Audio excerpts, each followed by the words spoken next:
Where is Romania position on Bell business interest map? So where they're at so far is we're supporting the Romanian military modernization. And last year, the Romanian government asked the U.S. government for pricing and availability of H-1 aircraft, both the attack aircraft, which is the Viper, and the utility aircraft, the Venom. So they requested for 45 aircraft, what would be the pricing and availability of those aircraft, which we responded to in the fall on initial pricing and availability numbers. And then also we had a Romanian delegation visit us in the U.S. in March. So they came to the headquarters, Bell headquarters in Fort Worth, Texas. They went to our production facility in Amarillo, and then also out to Camp Pendleton to actually speak with the United States Marine Corps on how the aircraft operate in combat. So they had that visit. Here in the next few weeks, towards the end of May, we'll be back, the United States Marine Corps and Bell, to brief them on an update of the pricing and availability. The next question would be the goal of producing Viper attack helicopter in Romania in the near future. What are the chances? Yeah, so, as we continue to work through the process, once the agreement is signed and completed, we are working on a transition study plan right now where we're assessing how the work content would work here in the industrial participation. So once the deal is signed, we're working on Bell would put the final assembly of the Romanian aircraft at IAR. So along with that goes technology transfer as well as new jobs in Romania. And that's a very good thing. I don't know, an estimation of the year, when could that be? Probably this year or the next? So that's all up to the Romanian government in the process. So we're giving them the pricing and availability.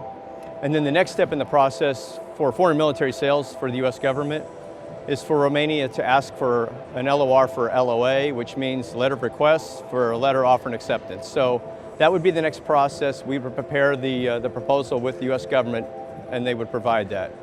Once that occurs, then the process would start.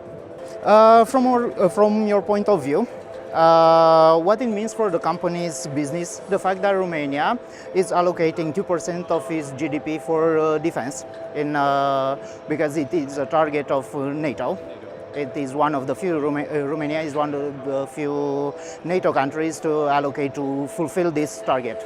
And what it means, this thing for Bell company. Yeah, so again, it's a tremendous opportunity for Bell and Romania. So when you see that kind of spend supporting NATO operations, and the ability to get up to 45 aircraft for Romania is fantastic. It does provide jobs in the U.S., but more importantly, it provides jobs in Romania. So I think that's a great, and besides that, then Romania actually gets the national defense assets they need, both the combat and the utility aircraft. The other great thing about the utility aircraft is, in addition to providing national defense, I think you've seen the Marines around the world have used it for humanitarian relief. So anytime there's a natural disaster, you can use the military asset to provide food, supplies, and rescue people in need. So it provides both. The next question, what is your assessment about the business environment in Romania? What are the advantages, what are the issues, the problems with the business environment here? So I don't know of any issues with the environment right now. I think it's just going through the process. I think it's fantastic that Romania is, like you said, we're going to go meet the requirement of NATO to 2% GDP.